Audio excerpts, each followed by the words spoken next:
1 mark is all it takes between you getting into your first choice university or your first choice career versus not. 1 mark is all it takes. It's like that horrible song that you always hear on the radio. I'm sorry if it's your favorite song, but horrible. So the whole purpose of this video is to stop every single one of you watching this dropping 1 mark in a question where you have to solve an equation, because so many people drop a mark with questions like this. If you get questions in your exams where you have to solve a log equation, so an equation with logs in it, and it says solve this equation, or an equation with modular signs, or an equation with trig functions, and actually, to be fair, any equation you possibly get in A-level maths, I highly recommend plugging in the values you get as your x values or your theta values back into the original equation in the question, especially if you get more than one x value or theta value. I mean, to be fair, even if you get one, I would still do it anyway, just to check. But especially if you get more than one,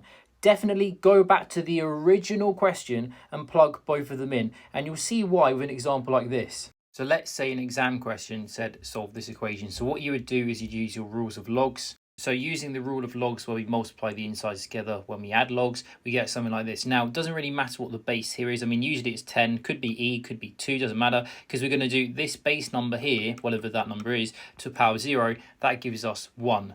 We end up with 1 is equal to the inside of that log. We can now expand the brackets. So we end up with this. We can take away 1 from both sides. So I've just gone to the calculator, plugged in a coefficient of 1 for A, minus 1 for B, minus 13 for C. Let's solve that.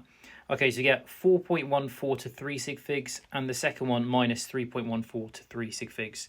Okay, so you may think you've done the question now and you've got all the marks. Yay. But unfortunately, go and plug these x values back into the original equation. See what happens. So sub in 4.14.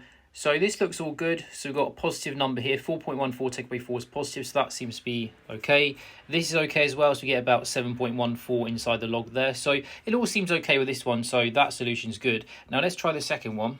And look what happens here when you plug in minus 3.14. That becomes negative inside there. This is also negative inside there. You can't do logs of negative numbers because you won't get a real value. So therefore, this solution does not work. But if you didn't plug in that value back into the original equation, you would never have known that. So you would have lost a mark, and that mark could have cost you a grade to get into university or into your career. So never drop a mark like this, because I've now told you how to not drop a mark like this.